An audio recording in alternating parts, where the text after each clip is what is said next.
हम एलडीसी के लिए जनरल साइंस से जो वो पढ़ने वाले हैं, उसमें हमारे पास ये टॉपिक रहेगा संतुलित भोजन, नियंत्रण, समन्वय, जनन और पुष्प जनन, मानव रोग, उत्तक में पादप जंतु, कोशिका, जैव प्रक्रम, पाचन तंत्र, श्वसन तंत्र, रक्त परिचंचरण, हृदय उत्सर्जन तंत्र और जैव भू रासायनिक चक्र। तो आज हमारा पहला टॉपिक रहेगा संतुलित भोजन। तो हम संतुलित भोजन चालू करने वाले हैं। तो एक बार वीडियो चालू होने से पहले आप चैनल को लाइक सब्सक्राइब कर दीजिए। और हम शुरुआत करते हैं अभी। संतुलित भोजन। संतुलित भोजन क्या है? ऐसा भोजन जिससे हमारे शरीर में वृद्धि, विकास, आवश्यक पोषक तत्व उपस्थित हो। वो भोजन जिससे हमारे शरीर को जो वृद्धि और विकास के लिए जो आवश्यक पोषक तत्व होते हैं उसकी उपस्थिति होनी चाहिए। संतुलित भोजन में कार्बोहाइड्रेट, वसा, प्रोटीन, विटामिन, खनिज लवण, जल, आहारीय रेशे उपस्थित होते हैं। संतुलित भोजन का कार्य क्या होता है? एक तो शरीर को ऊर्जा प्रदान करता है, एक शरीर का वृद्धि और विकास करता है, शरीर की मरम्मत करता है, शरीर की रोगों से सुरक्षा करता है। संतुलित भोजन करने से ऊर्जा प्रदान होती है शरीर को, वृद्धि और विकास होता है शरीर का, मरम्मत जल्दी होती है। अगर कोई घाव उठ जाए, लग जाए, उसके बाद उस घाव को जल्दी पर भर सकता है, शरीर को रोगों से सुरक्षा देता है। संतुलित भोजन में दो घटक पाए जाते हैं। कौन से? एक तो वृहद मात्रिक पोषक तत्व यानी मैक्रोन्यूट्रिएंट्स और एक लघु या सूक्ष्म मात्रिक पोषक तत्व माइक्रोन्यूट्रिएंट्स। तो वृहद मात्रिक पोषक तत्वों में तीन होते हैं: कार्बोहाइड्रेट, वसा और प्रोटीन, जिनको शरीर में ज्यादा आवश्यकता हो। और सबसे ज्यादा आवश्यकता होती है कार्बोहाइड्रेट और वसा की, जो जैविक ईंधन भी कहते हैं, और 80 से 90% शरीर में उपस्थित होते हैं। प्रोटीन शरीर की मरम्मत करता है, ये वृहद मात्रिक पोषक तत्व है। जबकि लघु एक सूक्ष्म मात्रिक तत्व में विटामिन, खनिज लवण, जल और आहारीय रेशे। विटामिन और खनिज लवण को शरीर की रोगों से सुरक्षा करने में उपयोग में लिया जाता है। कार्बोहाइड्रेट एवं वसा हमारे शरीर को 80 से 90% ऊर्जा प्रदान करते हैं, इसलिए इन्हें शरीर का जैविक ईंधन कहते हैं। जैविक ईंधन इसलिए कहते हैं कि यह शरीर को जो 80 से 90% ऊर्जा होती है ना, वो इसी कार्बोहाइड्रेट और वसा से मिलती है। कार्बोहाइड्रेट की अनुपस्थिति में हमारे शरीर को ऊर्जा, वसा, फैट प्रदान करती है। अगर कार्बोहाइड्रेट की कमी हो जाए शरीर में या अनुपस्थित हो जाए, तो उस स्थिति में हमारे शरीर को ऊर्जा कौन प्रदान करता है? वसा करता है। फैट होता है वो हमारे शरीर को ऊर्जा प्रदान करता है। विपरीत परिस्थिति यानी कुछ बीमार हो जाओ या कुछ हो जाए, अपने साथ घाव लग जाए, ऐसा कुछ हो, या भूखमरी या लंबे समय से बीमारी की स्थिति में हमारे शरीर को ऊर्जा कौन प्रदान करता है? प्रोटीन। प्रोटीन लंबे समय के लिए बीमार होने पर हमारे शरीर को ऊर्जा प्रदान करता है। अगर कार्बोहाइड्रेट की कमी है तो वसा ऊर्जा प्रदान करेगा, और सबसे ज्यादा कार्बोहाइड्रेट और वसा 80 से 90% ऊर्जा प्रदान करता है हमारे शरीर को। हाँ, प्रोटीन शरीर की मरम्मत करता है, इसलिए इसे बिल्डिंग ब्लॉक कहते हैं। जो प्रोटीन होती है वो शरीर की मरम्मत के लिए आवश्यक होता है, इसलिए इसे बिल्डिंग ब्लॉक कहते हैं। यानी सीमेंट की तरह कार्य करता है, शरीर की मरम्मत करता है। विटामिन से शरीर को ऊर्जा प्राप्त नहीं होती। जो विटामिन होता है उससे हमारे शरीर को ऊर्जा प्राप्त नहीं होती, लेकिन शरीर में पाचन भी नहीं होता। विटामिन का शरीर में पाचन भी नहीं होता, इसका सीधा शरीर में अवशोषण होता है। जो विटामिन होते हैं उनका शरीर में सीधा अवशोषण होता है, इनका पाचन नहीं होता, और इससे हमें ऊर्जा प्राप्त नहीं होती है। जल शरीर की उपापचय क्रियाओं के लिए आवश्यक होता है। जो शरीर में उपापचय क्रिया होती है उनके लिए हमारे शरीर में जल की आवश्यकता होती है। आहारीय रेशे अवशोषण की दर को बढ़ाता है। जो हमारा शरीर में अवशोषण की दर है उसको आहारीय रेशे होते हैं, उनसे हमारे शरीर में अवशोषण की दर बढ़ जाती है। ये सब में हम पहले पढ़ेंगे कार्बोहाइड्रेट। कार्बोहाइड्रेट का सामान्य अर्थ होता है कार्बन के हाइड्रेट। कार्बन के हाइड्रेट सामान्य अर्थ है इसका। प्रोटीन शरीर की मरम्मत करता है और इसे बिल्डिंग ब्लॉक कहते हैं। विटामिन से शरीर को ऊर्जा प्राप्त नहीं होती। जो विटामिन होते हैं उससे शरीर को ऊर्जा प्राप्त भी नहीं होती, और ये शरीर में इसका पाचन भी नहीं होता है, जबकि विटामिन का सीधा शरीर में अवशोषण होता है। जल शरीर की उपापचय क्रियाओं के लिए अनिवार्य है, और आहारीय रेशे अवशोषण की दर को बढ़ाता है। कार्बोहाइड्रेट पढ़ेंगे सबसे पहले। कार्बोहाइड्रेट का सामान्य अर्थ होता है कार्बन के हाइड्रेट। कार्बन के हाइड्रेट, जो कार्बन, हाइड्रोजन, ऑक्सीजन का निश्चित अनुपात होता है 1:2:1। कार्बन 1 अनुपात, हाइड्रोजन 2 अनुपात में, और ऑक्सीजन 1, यानी 1:2:1 अनुपात में कार्बोहाइड्रेट पाया जाता है। कार्बोहाइड्रेट ऊर्जा के प्राथमिक स्रोत होते हैं, क्योंकि ये शरीर को सबसे जल्दी ऊर्जा प्रदान करता है। कार्बोहाइड्रेट खाने से या कार्बोहाइड्रेट शरीर को लेने से हमारे शरीर में जल्दी ऊर्जा प्राप्त होती है, इसलिए इसे प्राथमिक स्रोत कहते हैं। 1 ग्राम कार्बोहाइड्रेट से 4 से 4.2 किलो कैलोरी ऊर्जा प्राप्त होती है। यह कार्बोहाइड्रेट यानी पॉलीहाइड्रो एल्डिहाइड व कीटोन होते हैं। जो कार्बोहाइड्रेट होता है वो पॉलीहाइड्रोक्सी एल्डिहाइड व कीटोन होते हैं। कार्बोहाइड्रेट का सामान्य सूत्र होता है CnH2nOn। यह जहाँ n का मान क्या होता है, कार्बन के परमाणुओं की संख्या होती है। जैसे यदि कार्बन की संख्या 6 है तो हम उसका कार्बोहाइड्रेट का सूत्र बनाएंगे और C6H12O6 बनेगा। कार्बोहाइड्रेट के स्रोत, कार्बोहाइड्रेट के कौन कौन से स्रोत होते हैं, दो रूप से लेते हैं, एक तो स्टार्च के रूप में और एक शर्करा के रूप में। स्टार्च के रूप में जो कार्बोहाइड्रेट होते हैं वो पादपों में संचित भोजन होता है जिसमें अनाज, आलू और शकरकंद होते हैं। और शर्करा यानी शुगर के रूप में अंगूर, फल, शहद, अंकुरित बीज, दूध और गन्ना। अंगूर हम ग्लूकोज के रूप में लेते हैं, फल शहद फ्रक्टोज, अंकुरित बीज में माल्टोज और दूध में लैक्टोज और गन्ना में सुक्रोज कार्बोहाइड्रेट पाए जाते हैं। किसी भी विलयन में शर्करा का मापन सेकेरीमीटर से होता है। जो कार्बोहाइड्रेट है या किसी भी विलयन में अगर शर्करा घुली हुई है तो उसका हम मापन सेकेरीमीटर से करते हैं। कार्बोहाइड्रेट का वर्गीकरण किया गया है जिसमें हम पढ़ेंगे पहला मोनोसैकेराइड, ऐसे कार्बोहाइड्रेट जिनमें शर्करा का एक अणु पाया जाता है, सिर्फ शर्करा का एक अणु होगा वो मोनोसैकेराइड होगा। इसे सबसे सरलतम शर्करा भी कहते हैं, स्वाद में मीठी होती है और घुलनशील होती है जल में। मोनोसैकेराइड शर्करा स्वाद में मीठी और जल में घुलनशील होती है। मोनोसैकेराइड आगे जल अपघटन नहीं किया जा सकता। जो मोनोसैकेराइड है उसका आगे से आगे जाके जल अपघटन नहीं किया जा सकता। तीन प्रकार की मोनोसैकेराइड होती है। एक तो ग्लूकोज, ग्लूकोज क्या होता है, रक्त में सबसे पहले जल्दी घुलने वाला होता है ग्लूकोज, इसलिए रक्त शर्करा भी कहते हैं ग्लूकोज को। ग्लूकोज अंगूर व किशमिश में उपस्थित होने के कारण इसे ग्रेप शुगर या दार्क शर्करा भी कहते हैं। ग्लूकोज का एक अणु ऑक्सीजन की उपस्थिति में 36 से 38 एटीपी ऊर्जा, जबकि ऑक्सीजन की अनुपस्थिति में केवल 2 एटीपी ऊर्जा ही देता है शरीर को। फ्रक्टोज, फ्रक्टोज फलों में उपस्थित होने के कारण इसे फ्रूट शुगर या फलों की शर्करा भी कहते हैं। शहद में उपस्थित होने के कारण इसे हनी शुगर और नर के वीर्य में उपस्थित होने के कारण इसे सीमन शुगर भी कहते हैं। फ्रक्टोज हनी शुगर भी होती है और सीमन शुगर ये शहद में भी उपस्थित होती है, नर के वीर्य में भी होती है। प्राकृतिक रूप से सबसे मीठी शर्करा है फ्रक्टोज। सैकरीन, ग्लूटामेट और एस्पार्टम कृत्रिम शर्करा है। क्या है, कृत्रिम शर्करा सबसे मीठी कृत्रिम शर्करा सैकरीन, ग्लूटामेट और एस्पार्टम है। गैलेक्टोज, गैलेक्टोज ये मस्तिष्क व तंत्रिका कोशिका ऊर्जा प्रदान करती है, इसलिए इसे ब्रेन शुगर या नर्व शुगर यानी मस्तिष्क शर्करा और न्यूरन शर्करा भी कहते हैं। जो शरीर में जो मस्तिष्क और तंत्रिका कोशिका है उसे ऊर्जा प्रदान करने का कार्य गैलेक्टोज करता है और इसलिए इसे हम ब्रेन शुगर और नर्व शुगर भी कहते हैं। दूसरा प्रकार ओलिगोसैकेराइड, ऐसे कार्बोहाइड्रेट जिसमें शर्करा के 2 से 10 अणु उपस्थित हो। ओलिसैकेराइड, ओलिसैकेराइड ऐसे कार्बोहाइड्रेट जिसमें शर्करा के 2 से 10 अणु पाए जाते हैं। ओलिसैकेराइड दो प्रकार की होती है, एक तो डाइसैकेराइड, इसका निर्माण दो मोनोसैकेराइड आपस से जुड़ने में होता है। जो डाइसैकेराइड होती है उसमें दो मोनोसैकेराइड होते हैं वो जुड़ते हैं और उसके बाद में हम डाइसैकेराइड का निर्माण करते हैं। Maltose, maltose glucose plus glucose, जो ग्लूकोज और ग्लूकोज के मिलने से माल्टोज बनता है और माल्टोज अंकुरित बीजों में उपस्थित होने के कारण इसे माल्ट शुगर भी कहते हैं। सुक्रोज ग्लूकोज और फ्रक्टोज से मिलकर बना होता है, इसमें गन्ने या शुगर कैन में उपस्थित होने के कारण इसे कैन शुगर भी कहते हैं। सुक्रोज को व्यापारिक शर्करा, इक्षु शर्करा, किचन शर्करा, टेबल शर्करा भी कहते हैं और वीर्य शर्करा भी कहते हैं क्योंकि मीठी होती है। और ये जो किचन में अपन जो शक्कर यूज करते हैं वो भी सुक्रोज के रूप में उपस्थित होती है। लैक्टोज ग्लूकोज प्लस गैलेक्टोज का मिश्रण होता है, ये दूध में उपस्थित होने के कारण इसे मिल्क शुगर भी कहते हैं।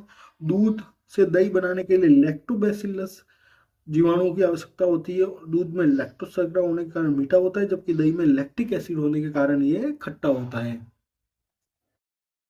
ट्राइसैकेराइड, ट्राइसैकेराइड ऐसे कार्बोहाइड्रेट जिनका निर्माण 3 मोनोसैकेराइड से होता है, जैसे ग्लूकोज, फ्रक्टोज और गैलेक्टोज से मिलकर रैफिनोज यानी बिनोलाथल बनता है। फिर हम पढ़ेंगे पोलोसैकेराइड। पोलोसैकेराइड क्या होता है, पोलोसैकेराइड ऐसे कार्बोहाइड्रेट होते हैं जिनका निर्माण अनेक मोनोसैकेराइड शर्कराओं या इकाइयों के आपस में जुड़ने से होता है। कार्बोहाइड्रेट की सबसे जटिलतम इकाई होती है पॉलीसैकेराइड, जो जल में अघुलनशील होती है तक और स्वाद में मीठी नहीं होती है। जो पॉलीसैकेराइड होती है वो जल में तो अघुलनशील होती है जबकि पानी में भी अघुलनशील और स्वाद में मीठी नहीं होती है। इसका उदाहरण देख सकते हैं, starch, glycogen, cellulose, hemicellulose, pectin, chitin या कवक और हिपेरिन। स्टार्च क्या होता है, पादप में संचित भोजन होता है। ग्लाइकोजन ग्लाइकोजन जंतुओं में संचित भोजन होता है। सेल्यूलोज सर्वाधिक मात्रा में पाए जाने वाला अकार्बनिक पदार्थ है सेल्यूलोज। हेमी सेल्यूलोज, पेक्टिन और काइटिन या कवक, ये तीनों पादप की कोशिका भित्ति में उपस्थित होता है। काइटिन कवक, कवक में कोशिका भित्ति में उपस्थित होता है काइटिन या कवक। हिपेरिन क्या होता है? हिपेरिन रक्त को जमने से रोकता है। हिपेरिन हम पढ़ेंगे। स्टार्च या मंड, ये पादप यानी हरित लवक, जो पादप होते हैं वो हरित लवक में संचित भोजन का कार्य करता है। स्टार्च जिसे मंड भी कहते हैं। स्टार्च की जांच के लिए हम आयोडीन परीक्षण करते हैं। जो स्टार्च होता है उसकी जांच के लिए हम आयोडीन परीक्षण करते हैं। आयोडीन की उपस्थिति में पदार्थ में गहरा नीला रंग प्रदान करता है। जो स्टार्च है उसकी जांच करने के लिए हम आयोडीन परीक्षण करते हैं, और आयोडीन परीक्षण करने पर यदि आयोडीन यदि या स्टार्च उपस्थित है तो जो पदार्थ होगा वो गहरा नीला रंग प्रदान करेगा। फिर ग्लाइकोजन, ग्लाइकोजन जंतुओं में संचित भोजन होता है। इसका उपनाम है एनिमल स्टार्च। इसका संचय होता है यकृत यानी लीवर और पेशियों में। इसका जांच करने के लिए हम आयोडीन परीक्षण करते हैं। ग्लाइकोजन और आयोडीन मिलकर लाल रंग देता है, तो ग्लाइकोजन की उपस्थिति सिद्ध कर सकते हैं। ग्लूकोज को ग्लाइकोजन में बदलने के लिए इंसुलिन की आवश्यकता होती है, और ग्लाइकोजन को ग्लूकोज में बदलने के लिए ग्लूकागॉन की उपस्थिति होती है। इंसुलिन बीटा सेल्स होती है और ग्लाइकोजन ग्लूकोजन अल्फा सेल्स होती है। रक्त में इंसुलिन की कमी से ग्लूकोज बढ़ता है, और ग्लूकोज बढ़ने से मधुमेह यानी डायबिटीज मेलाइटस रोग होता है। जो डायबिटीज होती है वो इंसुलिन की कमी से होती है शरीर में, जिससे ग्लूकोज की मात्रा बढ़ जाती है यानी शुगर बढ़ जाएगा, और जिससे मधुमेह यानी डायबिटीज मेलाइटस रोग हो जाता है यानी शुगर हो जाएगी। सेल्यूलोज, सेल्यूलोज क्या होता है? ये सर्वाधिक मात्रा में पाए जाने वाला अकार्बनिक पदार्थ है। सर्वाधिक मात्रा में सेल्यूलोज है ना, वो कोशिका भित्ति होती है, जो पादप की कोशिका भित्ति होती है उसका मुख्य घटक होता है। सेल्यूलोज के बहुलीकरण से रेयन रेशे का निर्माण होता है। जो रेयन रेशे होते हैं वो सेल्यूलोज के बहुलीकरण से निर्माण होता है। मानव शरीर में सेल्यूलोज का पाचन नहीं होता है, क्योंकि जो अपेंडिक्स होता है मानव शरीर में, जो अपेंडिक्स अवशेषीय अंग होता है वो इसका पाचन नहीं कर पाता है सेल्यूलोज का। कपास के रेशों में सेल्यूलोज की मात्रा 90% से अधिक होती है। जो कपास होता है उसमें से रेशों में सेल्यूलोज की मात्रा 90% से अधिक होती है। कपास के रेशे बीज आवरण से प्राप्त होते हैं। जो कपास होते हैं उसके रेशे होते हैं वो बीज आवरण से प्राप्त होते हैं। कपास के लंबे रेशे लिंस, जबकि छोटे रेशे फज कहलाते हैं।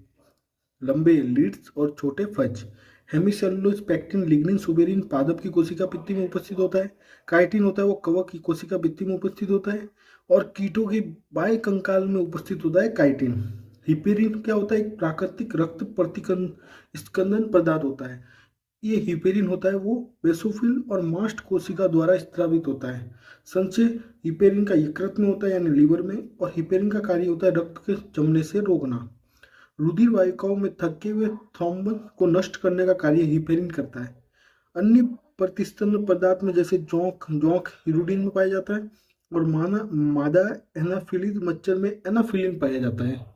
इन्यूलिन ये डहेलिया और कॉर्टिचॉप से प्राप्त होता है। ये किडनी के नेफ्रॉन, जो किडनी में नेफ्रॉन होता है उसके छानने की यानी फिल्ट्रेशन दर को बढ़ाता है। इन्यूलिन फिल्ट्रेशन रेट जो किडनी के नेफ्रॉन की होती है वो बढ़ाता है। हाइलुरोनिक एसिड क्या होता है? जो अंडाणु के चारों ओर अंड चिलिकाएं यानी एग मेम्ब्रेन उपस्थित होती है उसे हाइलुरोनिक एसिड कहते हैं। ये अंडाणु और इसके चारों तरफ जो उपस्थित होती है हाइलुरोनिक एसिड होती है, जो शुक्राणु को रोकती है। क्रियात्मक समूह के आधार पर कार्बोहाइड्रेट का वर्गीकरण। सबसे पहले एल्डोज शर्करा, ऐसा शर्करा जिसमें एल्डिहाइड समूह यानी CHO उपस्थित हो, जैसे glyceraldehyde, ribose RNA, D ribose DNA और ग्लूकोज। कीटोन शर्करा, ऐसी शर्करा जिसमें कीटोन समूह यानी C11O उपस्थित हो, जिसमें उदाहरण देख सकते हैं हाइड्रोक्सिक एसीटोन, राइबोलोज, डीऑक्सीराइबोलोज और फ्रक्टोज। ये सब किसके उदाहरण? कीटोन के। ग्लाइकोसिडिक बंध, ग्लाइकोसिडिक बंध क्या होता है? जो कार्बोहाइड्रेट की शर्करा के मध्य उपस्थित होता है ग्लाइकोसिडिक बंध, और इसके आधार पर शर्करा दो प्रकार की होती है, एक तो अपचायक शर्करा और एक अनअपचायक शर्करा यानी रेड्यूसिंग शुगर और नॉन रेड्यूसिंग। तो रेड्यूसिंग शुगर क्या होती है? ऐसी शर्करा जिसमें ग्लाइकोसिडिक बंध 1 और 4 कार्बन के बीच में हो, अपचायक शर्करा होती है। इसका उदाहरण हम देख सकते हैं माल्टोज और लैक्टोज। माल्टोज क्या होता है? ग्लूकोज प्लस फ्रक्टोज, और लैक्टोज होता है ग्लूकोज प्लस गैलेक्टोज। ये इनके बीच में 1 और 4 कार्बन के बीच में ग्लाइकोसिडिक बंद होता है। और अनअपचायिक शर्करा नॉन रेड्यूसिंग शुगर होती है जो जिसमें ग्लाइकोसिडिक बंद एक चार कार्बन के बीच में नहीं होता, यानी एक और चार कार्बन के अलावा किसी के भी बीच में होगा तो अनअपचायिक शर्करा होगी, जिसमें सुक्रोज और टिलहेलोज। सुक्रोज ग्लाइकोज प्लस फ्रक्टोज से मिलकर बना होता है। दूसरी चीज टिलोज शर्करा कीटों के रक्त और हीमोफिल में पाई जाती है। टिलोज शर्करा होती है वो डाइसैकेराइड होती है जिसका निर्माण ग्लूकोज व ग्लूकोज के आपस में जुड़ने से होता है। ग्लूकोज ग्लूकोज के आपस में जुड़ने से माल्टोज भी बनता है और टिलोज भी बनता है। तो माल्टोज होता है वो एक और चार कार्बन के बीच में ग्लाइकोसिलिक बंध से बनता है, यानी अपचायिक शर्करा होती है, जबकि टिलोज बनता है नॉन रेड्यूसिंग अनअपचायिक शर्करा, यानी एक एक कार्बन के बीच में अभी ग्लाइकोसिलिक बंध बना के बनता है। हमारा दूसरा टॉपिक चालू होने वाला है वसा या लिपिड या फैट। इसमें कार्बन हाइड्रोजन ऑक्सीजन का अनुपात समान नहीं होता, यानी एक दो अनुपात एक अनुपात में नहीं होता। इसमें ऑक्सीजन की मात्रा में कमी होगी, यानी इसमें ऑक्सीजन कम होगा। वसा जो होगी उसमें ऑक्सीजन की कमी होती है। वसा यानी फैट के स्रोत क्या हो सकते हैं? एक तो सरसों है, सोयाबीन, बादाम, अरंडी, मूंगफली, तिलहन, आंवला और अलसी, ये सब वसा के स्रोत है। जंतु स्रोत में हम देख सकते हैं घी, मक्खन, दूध, मछली का तेल। उपनाम क्या है? वसा को कहते हैं ऊर्जा का केंद्र, यानी सेंटर ऑफ एनर्जी। वसा में सर्वाधिक ऊर्जा प्राप्त होती है, यानी 1 ग्राम वसा में 9 से 9.3 किलो कैलोरी ऊर्जा प्राप्त होती है। कार्बोहाइड्रेट की अनुपस्थिति में ऊर्जा प्रदान कौन करता है? वसा या फैट करती है। वसा का संचय कहाँ होता है? वसीय ऊतक में होता है। और वसा कहाँ कहाँ पाई जाती है? एक तो देह त्वचा के नीचे, ऊँट की कुबड़ पट्टी में, नवजात शिशु में, मेरिना भेड़ की पूंछ में, मादा की स्तन ग्रंथियों में और मादा के हिप बोन्स में। वसा के घुलनशील विटामिन होते हैं ए, डी, ई के। और वसा में घुलनशील जल में घुलनशील होता है बी से। बी सी तो जल में घुलनशील और वसा में घुलनशील होता है ए, डी, ई के। वसा के अणु के बीच में एस्टर बंध पाया जाता है। कौन सा बंध? एस्टर बंध पाया जाता है। वसा का पाचन पीत रस बाइल जूस द्वारा होता है, जिसे वसा का पाइसीकरण कहते हैं। जब वसा की बड़ी बड़ी गोलियां होती है उसमें पित्त या पाइसीकरण द्वारा वो छोटी छोटी गोलियों में टूटेगी और छोटी छोटी गोलियों में टूटने के बाद लाइपेज द्वारा वसीय अम्ल प्लस ग्लिसरॉल में टूटे, यानी वसा की अंतिम इकाई होती है वसीय अम्ल। क्या होती है? वसीय अम्ल। वसा का अवशोषण कहाँ होता है? लसिका यानी लिम्फ में होता है। लिम्फ में आरबीसी अनुपस्थित होती है और प्लेटलेट्स भी अनुपस्थित होता है, जबकि डब्ल्यूपीसी उपस्थित होती है। लिपिड वसा फैट का वर्गीकरण किया गया है, जिसमें सबसे पहले सरल लिपिड, ऐसी लिपिड जो शुद्ध रूप में पाई जाती है वो होती है सरल लिपिड, जिसमें वसीय अम्ल और ग्लिसरॉल और एस्टर बंध द्वारा जुड़े होते हैं। दो प्रकार की होती है, संतृप्त लिपिड और असंतृप्त लिपिड। संतृप्त लिपिड क्या होती है? जिसमें कार्बन और कार्बन के बीच में सिंगल बंध यानी एकल बंध पाया जाता है। इस जो संतृप्त लिपिड होती है सामान्यतः जंतु वसा सम्मिलित होती है, कमरे के तापमान ठोस और अर्ध ठोस अवस्था में पाई जाती है संतृप्त लिपिड। संतृप्त लिपिड उपापचय रूप में कम सक्रिय होती है, इसलिए जंतुओं के शरीर में संचित और भंडारित होती है, जिसके कारण मोटापा बढ़ता है। संतृप्त लिपिड जो उपापचय रूप में कम सक्रिय होती है, इसलिए जंतुओं में शरीर में स्थापित हो जाती है, संचित हो जाती है, भंडारित हो जाती है, इस कारण ये मोटापा बढ़ाती है। वसा अनावश्यक यानी संतृप्त लिपिड होती है, जो फैट होता है वो अनावश्यक होता है, क्योंकि शरीर को संचित होता है, ये जमा होता रहता है, इसका हम उपयोग नहीं कर पाते। इसका उदाहरण हम देख सकते हैं पाल्मिटिक एसिड और स्टेरिक एसिड, ये दोनों इसका उदाहरण है। असंतृप्त लिपिड क्या होता है? जिसमें कार्बन और कार्बन के बीच में डबल बॉन्ड या ट्रिपल बॉन्ड यानी ट्रीएंगल होगा। ये सामान्यतः पादप वसा में यानी तेल सम्मिलित होता है, जिसमें कमरे के तापमान पर द्रव यानी तरल अवस्था में उपस्थित होता है। ये जो असंतृप्त लिपिड होता है उपापचय रूप से अधिक सक्रिय होता है, यह शरीर में भंडारित नहीं होता, इसका कारण मोटापा भी नहीं बढ़ता। शरीर के लिए आवश्यक लिपिड है असंतृप्त लिपिड, जिसमें oleic acid, linoleic acid, linolenic acid और एरिकोडोनिक एसिड, ये असंतृप्त कार्बन के लिपिड के उदाहरण हैं। संयुक्त लिपिड कंपाउंड लिपिड ऐसी वसा जिसमें लिपिड के साथ नॉन लिपिड पदार्थ जुड़े होते हैं, जिसमें सामान्यतः लिपिड के साथ प्रोटीन, कार्बोहाइड्रेट और खनिज जुड़े होते हैं। यानी जो लिपिड होता है, जो फैट होती है, उसके साथ नॉन लिपिड यानी नॉन फैट जो होते हैं पदार्थ होते हैं वो जुड़ जाएगा तो वो संयुक्त लिपिड होगा। संयुक्त लिपिड में हम देख सकते हैं जैसे कि कार्बोहाइड्रेट, प्रोटीन, खनिज आदि जुड़ सकते हैं, जिसमें सबसे पहले देखेंगे लिपिड के साथ प्रोटीन जुड़ता है तो हम उसे लिपोप्रोटीन कहते हैं। लिपिड के साथ कार्बोहाइड्रेट या जुड़ता है तो हम उसे ग्लाइकोलिपिड कहते हैं। और लिपिड के साथ यदि खनिज या फॉस्फोरस जुड़ता है तो फॉस्फोलिपिड कहते हैं। ये लिपोप्रोटीन, ग्लाइकोलिपिड और फॉस्फोलिपिड कोशिका झिल्ली में उपस्थित होता है। तीनों जो है कोशिका झिल्ली में पाए जाते हैं और फॉस्फोलिपिड होता है वो जीव द्रव्यों में भी पाया जाता है। तीसरा हमारा है व्युत्पन्न लिपिड। व्युत्पन्न लिपिड क्या होता है? ऐसी लिपिड या वसा जिसमें सरल व संयुक्त लिपिड दोनों उत्पन्न किया जा सकता है, यानी सरल भी बन सकता है और संयुक्त लिपिड भी उत्पन्न किया जा सकता है, वो व्युत्पन्न लिपिड होता है। इसमें सामान्यतः चिकनी अंतःपर्दपिका जालिका में निर्मित होती है व्युत्पन्न लिपिड से, जैसे स्टेरॉइड हार्मोन और कोलेस्ट्रॉल। कोलेस्ट्रॉल क्या होता है? सूर्य की धूप की उपस्थिति में विटामिन डी का निर्माण करता है कोलेस्ट्रॉल, इसलिए विटामिन डी का पूर्ववर्ती पदार्थ है कोलेस्ट्रॉल। और कोलेस्ट्रॉल विटामिन डी बनाता है जिसे गुण लिपिड भी कहते हैं। कोलेस्ट्रॉल यदि यह रुधिर वाहिकाओं के आंतरिक सतह पर जमा हो जाए तो व्यक्ति का रक्त दाब यानी बीपी बढ़ा देता है, जिसके कारण हृदय से संबंधित बीमारी उत्पन्न हो जाती है, जिससे ब्लड लिपिड भी बैड लिपिड भी कहते हैं। रुधिर वाहिकाओं के आंतरिक जांच करना एंजियोग्राफी कहलाता है। एंजियोग्राफी क्या होता है? रुधिर वाहिका होती है जिसकी आंतरिक जांच करवाना क्या होता है? Angiography. Omega fatty acid. Omega fatty acid क्या होता है? ये संतृप्त तथा आवश्यक लिपिड होता है जिसके भोजन के रूप में प्राप्त किया जा सकता है। ये 3 प्रकार के होता है ओमेगा फैटी एसिड, जैसे omega 3 fatty acid, omega 6 fatty acid और omega 9 fatty acid. 3 fatty acid कहाँ पाया जाता है? अलसी के तेल और अखरोट में। 6 फैटी एसिड सूरजमुखी और सोयाबीन के तेल में। 9 फैटी एसिड जैतून के तेल में पाया जाता है और इसका जंतु स्रोत होता है मछली का तेल। ओमेगा फैटी एसिड का आसानी से पाचन होने के कारण ये कोलेस्ट्रॉल का स्तर नहीं बढ़ाते, जिससे हृदय से संबंधित बीमारियां उत्पन्न नहीं होती है। यानी ओमेगा फैटी एसिड जो असंतृप्त और आवश्यक लिपिड होता है हमारे शरीर के लिए। तो अब हम चालू करेंगे प्रोटीन। प्रोटीन की खोज किसने की थी? बर्जिलियस और मुल्डर नामक व्यक्ति थे जिन्होंने प्रोटीन की खोज की थी। प्रोटीन का रासायनिक संगठन होता है कार्बन, हाइड्रोजन, ऑक्सीजन और नाइट्रोजन और सूक्ष्म मात्रा यानी अल्प मात्रा में सल्फर और मैग्नीशियम भी आवश्यक होते हैं। प्रोटीन की अंतिम इकाई हम देख सकते हैं एमिनो एसिड। प्रोटीन के स्रोत हम प्रोटीन कहाँ कहाँ से प्राप्त कर सकते हैं? तो क्लोरेला और स्पाइरुलिना ये 2 है सेवाल है जिससे हम ज़्यादा से ज़्यादा प्रोटीन प्राप्त कर सकते हैं, यानी 60 से 65% प्रोटीन इनसे हम प्राप्त कर सकते हैं। एक कोशिकीय होते हैं, एकल कोशिका प्रोटीन भी कहते हैं इनको। क्लोरेला क्या होता है? इसे हम अंतरिक्ष शैवाल कहते हैं क्योंकि अंतरिक्ष वैज्ञानिक जो होते हैं वो इसी को अपने साथ कैरी करते हैं ताकि उनको ज़्यादा से ज़्यादा प्रोटीन मिल सके। इसका उपयोग अंतरिक्ष आदि भोजन के रूप में करते हैं। स्पाइरुलिना संपूर्ण भोजन होता है, प्रोटीन, विटामिन और खनिज उपस्थित होते हैं, यानी स्पाइरुल पर जो होता है वो स्पाइरुलिना होता है, उसमें प्रोटीन, विटामिन और खनिज तीनों उपस्थित होते हैं। प्रोटीन के अन्य स्रोत में हम देख सकते हैं सोयाबीन, सभी दालें, अंडे का ठोक, पीत या जद, दूध, मशरूम और हिस्ट। हिस्ट होता है प्रोटीन प्लस विटामिन बी। उपनाम क्या है प्रोटीन का? Building block. बिल्डिंग ब्लॉक यानी क्योंकि शरीर की जो मरम्मत करता है इसलिए इसे प्रोटीन को बिल्डिंग ब्लॉक कहा गया है। और प्रोटीन का पाचन पेप्सिन, रेनिन और ट्रिप्सिन और काइमोट्रिप्सिन द्वारा किया जाता है। पेप्सिन पेप्सिन कहाँ पाया जाता है? अग्नाशय आमाशय में पाया जाता है, जबकि रेनिन, ट्रिप्सिन और काइमोट्रिप्सिन अग्नाशय में पाया जाता है।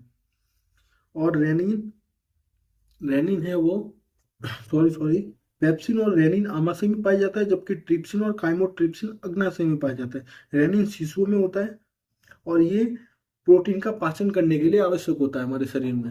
प्रोटीन का अवशोषण होता है वो रुधिर में होता है, जो ब्लड होता है उसमें प्रोटीन का अवशोषण होता है। प्रोटीन के रूप हम देख सकते हैं जैव मंडल में सर्वाधिक प्रोटीन पाया जाता है रूबिक्स को सर्वाधिक प्रोटीन के रूप में पाया जाता है। जैव मंडल में सर्वाधिक प्रोटीन रूबिक्स को होता है। मानव शरीर में सर्वाधिक प्रोटीन कोलेजन पाया जाता है। रक्त में सर्वाधिक प्रोटीन एल्ब्यूमिन होता है जो प्रसरण दाब को बढ़ाता है। रक्त का थक्का बनाने वाला प्रोटीन फाइब्रोनोजन या थ्रोम्बिन होता है। एंटीबॉडी का निर्माण ग्लाइबुलिन आईजी द्वारा होता है। एंटीबॉडी का निर्माण कौन सा करता है? ग्लाइबुलिन प्रोटीन नाम का करता है। बाल, सींग और खून, नाखून में कौन सा प्रोटीन होता है? केरेटिन। अस्थियों में जो प्रोटीन होता है उसे ऊसिन प्रोटीन कहते हैं और उपास्थियों में जो प्रोटीन होता है उसे कॉन्ड्रिन कहते हैं, जो लचीलापन प्रदान करता है शरीर को। मांसपेशियों में संकुचनशील प्रोटीन होता है एक्टिन और मायोसिन। अंडे का थोक या पित्तक में प्रोटीन होता है एल्ब्यूमिन। दूध का सफेद रंग केसिन प्रोटीन से होता है और गाय की घी का पीला रंग कैरोटीन प्रोटीन से होता है। प्रोटीन का वर्गीकरण में हम सबसे पहले पढ़ेंगे सरल प्रोटीन। सरल प्रोटीन क्या होता है? ऐसे प्रोटीन जिसका निर्माण केवल एक एमिनो एसिड से होता है और एमिनो एसिड के मध्य पेप्टाइड बंध पाया जाता है। सरल प्रोटीन के उदाहरण देख सकते हैं कोलेजन, एक्टिन, मायोसिन, ग्लाइबुलिन और ल्यूटिन। और कोलेजन मानव शरीर में सर्वाधिक रूप में पाए जाने वाला प्रोटीन है। ग्लाइबुलिन एंटीबॉडी का निर्माण करता है शरीर में और ग्लूटिन गेहूं में पाई जाती है। संयुक्त या संयुग्मी प्रोटीन, ऐसे प्रोटीन जिसके साथ नॉन प्रोटीन भाग जुड़ा होता है, यानी प्रोटीन के साथ नॉन प्रोटीन जुड़ा होता है। जैसे प्रोटीन के साथ अगर कार्बोहाइड्रेट जुड़ेगा तो ग्लाइकोप्रोटीन होगा, प्रोटीन के साथ लिपिड जुड़ेगा तो लिपोप्रोटीन होगा, प्रोटीन के साथ खनिज या फॉस्फोरस जुड़ेगा तो फॉस्फोप्रोटीन होगा, प्रोटीन के साथ न्यूक्लिक एसिड होगा तो न्यूक्लियोप्रोटीन होगा, और प्रोटीन के साथ यदि धातु जुड़ेगा तो क्रोमोप्रोटीन होगा। क्रोमोप्रोटीन होगा। कोमोप्रोटीन, कोमोप्रोटीन प्रोटीन और धातु से मिलकर बना होता है। ये दो प्रकार का होता है, हीमोग्लोबिन और हीमोसाइनिन। हीमोग्लोबिन में आयरन की मात्रा पाई जाती है, जबकि हीमोसाइनिन में कॉपर की मात्रा पाई जाती है। हीमोग्लोबिन की वजह से जो हमारा रक्त होता है उसका रंग लाल होता है, और हीमोसाइनिन की वजह से हमारा जो रक्त होता है उसका रंग होता है नीला। हीमोग्लोबिन स्तनधारियों में उपस्थित होता है, और जो हीमोसाइनिन होता है वो मोलस्काओं में उपस्थित होता है। मोलस्का जो प्रजाति के होते हैं उनमें हीमोसाइनिन होता है, और हीमोग्लोबिन जो स्तनधारी जो जमीन पर रह सकते हैं उनमें हीमोग्लोबिन होता है। प्रोटीन क्या क्या कार्य करता है वो पढ़ेंगे आज। प्रोटीन शरीर की वृद्धि एवं मरम्मत का कार्य करता है। यदि शरीर की संरचना निर्माण में भाग लेता है प्रोटीन, प्रोटीन के द्वारा एंजाइम का निर्माण किया जाता है जो जैव उत्प्रेरक के रूप में कार्य करता है। प्रोटीन के द्वारा इंसुलिन का निर्माण होता है। ग्लाइकोबिलिन प्रोटीन द्वारा एंटीबॉडी का निर्माण किया जाता है जो एंटीजन या रोगाणु के खिलाफ लड़ता है। प्रोटीन का रक्त के थक्के का निर्माण किया जाता है। प्रोटीन द्वारा रक्त के थक्के का भी निर्माण किया जाता है। ट्यूबुलिन प्रोटीन कोशिका विभाजन को प्रेरित करता है। जो ट्यूबुलिन प्रोटीन होता है वो कोशिका विभाजन को प्रेरित करता है। हम देख सकते हैं, जैसे हमने प्रश्न बनाया, निम्न को सुमेलित कीजिए। सेक्शन ए और सेक्शन बी दिया गया है, जिसमें एक तरफ बताया गया और दूसरी तरफ जो लिखे हुए प्रोटीन। जैसे मानव शरीर में सर्वाधिक प्रोटीन कौन सा है? एफ सेंगर के अनुसार प्रोटीन युक्त हार्मोन कौन सा है? संक्रमण करता यानी एंटीजन के खिलाफ लड़ने वाला कौन सा हार्मोन है या प्रोटीन है? कोशिका विभाजन को प्रेरित कौन करता है? और इंसुलिन ग्राही कौन सा है? तो मानव शरीर में सर्वाधिक प्रोटीन कौन सा होता है? कोलेजन। एफ सेंगर के अनुसार प्रोटीन युक्त हार्मोन होता है इंसुलिन। संक्रमण करता है एंटीजन के खिलाफ ग्लू है, जो एंटीबॉडी जो लड़ता है वो एंटीबॉडी होता है, और एक ग्लोबुलिन होती है। कोशिका विभाजन को प्रेरित कौन करता है? ट्यूबुलिन। और इंसुलिन ग्राही कौन सी होती है? अपने ग्लूटाथोन। प्रोटीन की जांच करना है तो प्रोटीन में जो कॉपर सल्फेट व कास्टिक सोडा यानी सोडियम ऑक्साइड की उपस्थिति में अगर बैंगनी रंग प्राप्त होता है तो उसमें हम प्रोटीन पा सकते हैं। जैसे प्रोटीन में कोई पदार्थ में यदि कॉपर सल्फेट और कास्टिक सोडा मिलाया जाए और वो बैंगनी रंग देता है तो उसमें प्रोटीन होगा। ये हम जांच द्वारा प्राप्त कर सकते हैं। अब इससे प्रोटीन द्वारा जो प्रोटीन की कमी से और प्रोटीन के ज़्यादा होने से कौन से रोग हो सकते हैं वो देखेंगे। प्रोटीन की कमी से होने वाले रोग, जैसे क्वाशियोर कोर, ये रोग 1 से 5 साल के बच्चों में प्रोटीन की कमी से होता है। प्रोटीन की कमी से 1 से 5 वर्ष के बच्चों के में क्वाशियोकोर रोग होता है। क्वाशियोकोर रोग में बच्चे शारीरिक रूप से बहुत कमजोर होते हैं, अर्थात इनके हाथ पैर बहुत ज़्यादा कमजोर हो जाते हैं। यानी क्वाशियोर रोग से जो बच्चे शारीरिक रूप से कमजोर होते हैं, हाथ पैर में भी उनकी कमजोरी आने लग जाती है। जो बच्चे होते हैं उनके यकृत में सूजन उत्पन्न होता है, जिसके कारण पेट फूल जाता है। और जो पैर होते हैं बच्चों के, उनमें कभी खराब जल का भराव हो जाता है। जल के भराव होने से इसे इडिमा कहते हैं। इसके त्वचा का रंग, यानी जो बच्चे में क्वाशियोकोर रोग होता है उनके जो त्वचा है उसका रंग पीला, यानी भूख कम लगना, चिड़चिड़ापन और आदि लक्षण दिखाई देते हैं। ये क्वाशियोकोर 1 से 5 वर्ष के बच्चों में होता है। दूसरा रोग होता है मेरस्मस। मेरस्मस रोग क्या होता है? जो प्रोटीन व ऊर्जा यानी कार्बोहाइड्रेट की कमी से 1 वर्ष से छोटे जो बच्चे होते हैं, जो 1 साल से कम वर्ष के बच्चे होते हैं, उनमें मेरस्मस रोग होता है। मेरस्मस रोग में बच्चों की त्वचा सूखी हो जाती है, शारीरिक वृद्धि व वजन अत्यधिक कम हो जाता है। मैरस्मस रोग में चेहरे पर चमक नहीं पाई जाती है, आंखें अंदर की ओर धंस जाती है। मैरस्मस और क्वाशियोकोर जो रोग होते हैं, उन दोनों रोग पर उन बच्चों में नहीं में होते हैं जो अपने माँ का दूध नहीं पीते। जो बचपन में अपने माँ का दूध नहीं पीते हैं उनमें ये रोग होने की सर्वाधिक संभावना होती है, मैरस्मस और क्वाशियोकोर। प्रोटीन क्या होता है? प्रोटीन एक एमिनो एसिड की विषम बहुलक होता है। 1 ग्राम प्रोटीन में 4.2 से 4.8 किलो कैलोरी ऊर्जा प्राप्त होती है। तो आज के लिए अपना विटामिन कल शुरू करेंगे, और अच्छा लगा हो तो लाइक सब्सक्राइब कीजिए। कल हमारा पार्ट रहेगा विटामिन और अन्य खनिज लवण जल और पढ़ेंगे। धन्यवाद।